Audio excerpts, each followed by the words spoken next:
Hello दोस्तों, haunted horror podcast में आपका फिर से स्वागत है। दोस्तों, आज मैं एक स्त्री की कहानी सुनाना चाहता हूँ। स्त्री जो अपनी खूबसूरती पर कुछ भी कर सकती है, सबको अपने वश में कर लेती है, अपना बना देती है, ये वो सब कुछ, और अच्छी स्त्री भी होती है। वैसी ही स्त्री के बारे में मैं एक और कहानी लेके आया हूँ, जो आपको सुनकर स्त्री के मान सम्मान और इज्जत करना भी सिखा सकता है। तो चालू करते हैं ये स्टोरी। उसके पहले आप हमारी चैनल यानी हॉन्टेड हॉरर पॉडकास्ट को सब्सक्राइब करो और ये लास्ट तक सुनना, आपको बहुत मज़ा आएगी। कई साल पहले की बात है। ये कहानी मध्य प्रदेश के एक गांव की है। ऐसा गांव जो जंगल में बसता है। इसी गांव में करीब 100 से 150 बस्ती हुआ करती है। इसी गांव में जाने आने के लिए जंगल में होके गुजरना पड़ता है और थोड़े किलोमीटर दूर ही रेलवे स्टेशन और बस स्टॉप होता है। एक गांव में सुबह होती है, पर रात तो किसी ने देखी ही नहीं है, क्योंकि यहाँ पे सब शाम के 6 बजे के बाद पूरा गांव अपने अपने घर जाके अपने घर बंद कर देते हैं और दूसरे दिन सुबह में घर का दरवाज़ा खोलते हैं, क्योंकि शाम के 6 बजे के बाद बहुत ही खतरनाक घटना होती है। किसी को कुछ मालूम नहीं है कि ये सब ऐसा क्यों है, किसी को जानने की इच्छा भी नहीं है। बस सालों से चलता रहे, वैसे ही चल रहे हैं। पर इतना पता था कि रात के 9-10 बजे के बाद गांव में कोई स्त्री आती है और मर्द को उठाकर जंगल में ले जाके मार देती है, और वो स्त्री चुड़ैल है। ये गांव में कौशिक की नानी रहा करती है और वे अकेली रहती थी, इसीलिए कौशिक का बहुत बार आना जाना हुआ रहता था। कौशिक एक अखबार में रिपोर्टर था, तो वो कई शहरों गाँव में जाकर कहानियाँ और खबरें पता करता था। एक दिन कौशिक उसके नानी के घर आया था। तब नानी उसके अपने बचपन के कहानियाँ सुनाती थी, तो कौशिक को मज़ा आता था। तब कौशिक ने पूछा, गांव में शाम को देखकर सुबह तक क्यों सब बंद रहता है? तब नानी ने स्त्री के बारे में सब बताया कि शाम के टाइम पर स्त्री करके कोई चुड़ैल आती है और नौजवान लड़के और मर्द को अपने वश में करके जंगल में ले जाती है और उसे मार देती है। कौशिक को इतना ही पता था कि स्त्री अपने वश में करके जंगल में ले जाकर मार देती है, पर क्यों ऐसा करती है वो किसी को पता नहीं था। अब कौशिक को अपने अखबार में छपवाने के लिए अच्छी स्टोरी मिल गई। एक दिन अपने नानी को मना करने के बाद भी वो जानबूझकर रात को 9 बजे के बाद गांव छोड़कर शहर जाने के लिए निकल गया, क्योंकि उसको अखबार में छपवाने के लिए स्टोरी में इंटरेस्ट था, ना कि कोई मनगढ़ंत कहानियों में। वो देखना चाहता था कि ये सच्ची स्टोरी है या नहीं, और सच्ची है तो स्त्री ऐसा क्यों करती है और वो क्या चाहती है। ये सब जानने के लिए रात के 9 बजे के बाद जानबूझकर गांव छोड़कर जंगल में जाने के लिए निकल गया।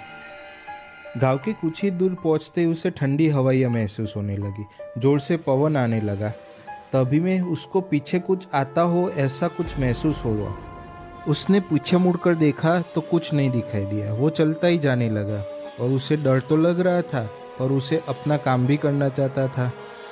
तब कुछ ही सेकंड हुआ और आगे जाके उससे एक चूड़िया और पायल की आवाज़ आने लगी। उसे लगा कोई घूमता होगा। उसने इधर उधर देखना चालू किया। तब बाई बाजू में एक स्त्री लाल कलर की साड़ी पहन के अपने हाथ में दिया लेके जंगल की ओर जा रही थी। कौशिक ने उसका पीछा किया। वो छुपते छुपते पीछा करता जा रहा था। तब अचानक वो स्त्री गायब हो गई। वो इधर उधर ढूंढता रहा, उसे कुछ नहीं दिखाई दिया। अचानक वो स्त्री उसके पीछे आके उसे नाम से बुलाने लगी। तब कौशिक ने पीछे मुड़कर देखा तो वो चौंक गया। कोई अप्सरा जैसी स्त्री, जिसकी नशीली आंखें, खूबसूरत चेहरा, लंबे बाल, गोरी चट्टी सी, मानो कि कोई रूप सुंदरी हो। कौशिक देखते ही मन मोहित हो गया, मानो उसके वश में हो गया हो। तब स्त्री मुंह उल्टा करके जंगल की ओर चलने लगी। कौशिक भी उसके पीछे चलने लगा। स्त्री एक पुराने घर में घुसी और दरवाज़ा खुला छोड़ दिया था। कौशिक भी उसके पीछे उसके घर में घुस गया। तब अंदर जाके ऐसा कुछ नहीं लग रहा था कि वो चुड़ैल का या भूत का घर हो। उसको नॉर्मल गांव की जैसे ही घर लग रहा था। तब कौशिक अंदर जाते ही खड़ा हो गया। तब स्त्री ने मधुर आवाज़ से पूछा, आपको कुछ चाहिए? तब कौशिक बोला, नहीं कुछ नहीं चाहिए, मुझे आपसे 2-4 बातें करनी है। तब स्त्री ने कहा, ठीक है, पहले वो नहा के आती है, तब तक इंतज़ार करे। कौशिक चुपचाप बैठ गया। थोड़ा टाइम हुआ, कौशिक उठकर उसका घर देखने लगा। उसे कुछ मिले उसका स्त्री के बारे में कुछ जानने को लिए कुछ मिले, इसीलिए वो ढूंढता रहा कुछ भी। तब अंदर से खूबसूरत महक आने लगी। कौशिक का मुंह बाहर जाने का दरवाजा के साइड पे था। उतने में वो स्त्री अर्धवस्त्र कपड़ा पहन के उसके पीछे आ गई और बोला, आपको क्या बात करनी है? उतना बोलते ही स्त्री चुड़ैल बनना चालू हो गई। उसके नाखून बड़े हो गए, उसकी आंखें लाल होने लगी और मानो कि कोई चुड़ैल ही बन रही हो। तब कौशिक ने अपने बैग में से सफ़ेद साड़ी निकाली और आंखें बंद करके स्त्री के सामने मुंह कर कर बोला, आप ये सफ़ेद साड़ी पहन लीजिए, बाद में बात करते हैं। उतने में वो स्त्री अपने खूबसूरत रूप में वापस आ जाती है और कौशिक ने दिया हुआ साड़ी पहन लेती है। बाद में बोला, आप अपनी आंखें खोल सकते हो। तब आंखें खोलते ही वापस से कौशिक उसके ऊपर मोह गया। बहुत खूबसूरत स्त्री थी वो। कौशिक ने बोला, आपसे बहुत कुछ बातें करनी है, पर यहाँ पे नहीं, गांव में जाके बात करते हैं। वो गांव में इसीलिए ले जाना चाहता था कि गांव वाले को सब कहानियाँ पता चले और उससे डरना छोड़ दे। तब स्त्री बोली, मैं आपके साथ आने के लिए तैयार हूँ, पर आप आगे चले, वो उसके पीछे आएगी। उतना बोलते ही कौशिक और वो स्त्री गांव की ओर जाने के लिए निकल पड़े। कौशिक बातें करते करते गांव की ओर चलने लगा था। स्त्री की महक और पायल की आवाज़ सुनता ही रहता था। कौशिक को ऐसा लग रहा था कि वो पीछे आ रही है। तब आवाज़ धीरे धीरे बंद होने लगा। उसने पीछे मुड़कर देखा तो ना ही स्त्री थी और ना ही स्त्री का घर, सब गायब हो गया। कौशिक डरने लगा। उसे लगा कि स्त्री उसे मार देगी। वो भागते भागते अपने नानी के घर पहुंच गया और घर जाके दरवाज़ा जोर जोर से खड़खड़ाने लगा। नानी ने दरवाज़ा खोला और देखा तो कौशिक हाफता हुआ पसीना से रेबजेब होके खड़ा हुआ था। वो बहुत डरा हुआ था। नानी ने कौशिक को अंदर लेके उसे पानी पिलाया और पूछा, क्या हुआ, इतना डरा हुआ क्यों लग रहा है? फिर धीरे धीरे कौशिक ने सारी बातें उसकी नानी को बताया। तब नानी गुस्सा होकर उसे डांटती है और उसे मना करने पर भी वो जंगल में गया था ना, इसीलिए। तब नानी कौशिक को मंदिर के पास ले जाती है और वो दिया जलाकर उसे अपनी नज़र उतारती है और बाद में बोलता है कि अंदर जाके सो जा, कल सुबह में अपने घर चले जाना शहर में। कौशिक सोने के लिए अंदर जाता है। बेड में तो लेटता है पर उसे नींद नहीं आती है। तब अचानक खिड़की से ठंडी हवाई आती है, जैसे जंगल में आती थी। वो डरने लगा। आंख बंद करके वो सोने की कोशिश कर रहा था। तब अचानक उसे पायल और उसी स्त्री की महक आने लगी। कौशिक धीरे धीरे आंख खोलता है। तब वो स्त्री उसके सामने खड़ी थी। कौशिक घबराता हुआ बोला, उसे कुछ नहीं देखा है, उसे कुछ मत करना। तब स्त्री बोली, शांत हो जाओ, वो उसे कुछ नहीं करेगी। पर कौशिक ने पूछा, गांव वाले तो ऐसे बोलते थे कि स्त्री मर्द को उठाकर जंगल में ले जाती है और उसे मार देती है। तब स्त्री बोली, तुम उन लोगों के जैसे नहीं हो, तुम्हारी नीति अच्छी है, तुमने उसे इज्जत दिया, तुम अच्छे मर्द हो।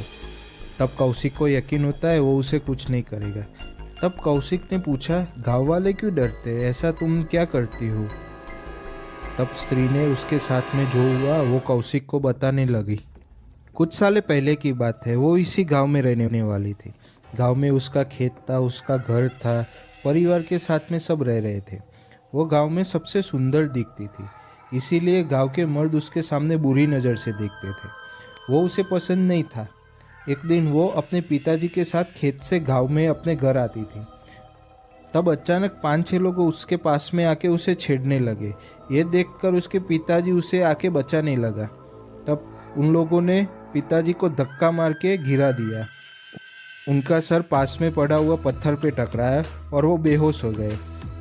तब पिताजी के पास जाकर उसने जगाने की कोशिश किया, पर वो अपनी जान गंवा बैठे थे। तब वो घबरा कर दौड़ने लगी। वो 5-6 आदमी उसके पीछे भागने लगे। तब दूर वो खाई के पास आकर खड़ी हो गई, क्योंकि जाने का कोई रास्ता ही नहीं था। वो आदमी खुश हो गए। वो बोले, अब कहाँ जाएगी हमसे बचकर? तब उसके पास दूसरा कोई ऑप्शन नहीं था, कोई रास्ता नहीं था। उसने खाई में कूदकर खुद को सिकल ली, अपनी जान दे दी। और मरते टाइम उसको बदले की भावना थी। अब माना जाता है कि जिसकी इच्छा अधूरी होती है वो कोई रूप लेके वापिस आता है, या फिर भूत या चुड़ैल बनकर।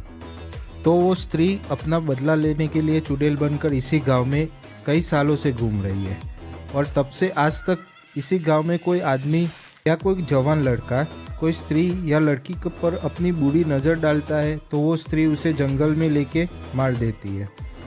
उसकी इसी कहानी सुनकर कौशिक दंग रह गया और कौशिक ने स्त्री को पूछा तो उसने कौशिक को क्यों नहीं मारा। तब स्त्री ने कहा, उसे आज तक कपड़े निकालने वाला मिला है, कपड़े पहनने वाला तू पहला मिला है, इसीलिए। इतना कहते ही स्त्री ने अपना शरीर को काली परछाई में बदल दिया और खिड़की से बाहर चली गई, क्योंकि नानी को दरवाजे के पीछे कौशिक की आवाज़ सुनाई दे रही थी। उसने दरवाज़ा खोल लिया और कौशिक को पूछा क्या हुआ। तब कौशिक बोला, कुछ नहीं। दूसरे दिन सुबह हुई। कौशिक ने शहर में जाके स्त्री पर एक कहानियाँ अखबार में छपाया, पर कौशिक ने इसके बारे में कुछ नहीं छपाया था। बस लड़की और स्त्री के बारे में अच्छा समझना, उसकी इज्जत करना, गंदी नज़र से न देखना, ये सब बड़ी कहानी छपवा शहर में और गांव में बेच दिया। और इसी गांव में उसने सबके घर फ्री में अखबार बंटवाया कि सब जागरूक हो और अपनी और स्त्री जाति का सम्मान हो, उसे इज्जत से देखना सीखे। तब से गांव में ना कोई मर्द मरा है, ना ही कोई स्त्री दिखाई दी है। दोस्तों, स्त्री, नारी या फिर देवी शक्ति बोल सकते हैं, अपने जीवन में क्या कर सकती है वो आपको अंदाज़ा भी नहीं है। एक औरत की जात, यानी लड़की हो या फिर स्त्री हो, पूरा संसार चलाती है और संसार बढ़ाती है, कई पीढ़ियों तक चलाती है। उस पर कोई बुरी नज़र लगाता है तो मानो अपने समाज पर, अपने जीवन पर, अपने धर्म की इज्जत नहीं करना समझ रहे हैं। वो आदमी अपने जीवन में आगे आता ही नहीं है, जो उसे नारी शक्ति का कलंक लग जाता है। और कहा जाता है कि every successful man behinds a hand of woman. तो दोस्तों, कैसी लगी आपको हमारी आज की कहानी? बस अब सब्सक्राइब करो और कमेंट जरूर करना। सुनते रहो हमारी चैनल हॉन्टेड हॉरर पॉडकास्ट। आपके साथ भी ऐसी कई घटना घटी हो या आपके पास कोई हॉरर स्टोरी हो जो आप लोगों तक पहुंचाना चाहते हैं, तो आप हमारे मेल आईडी पे भेज सकते हैं। हमारा मेल आईडी है hauntedhorrorpodcast@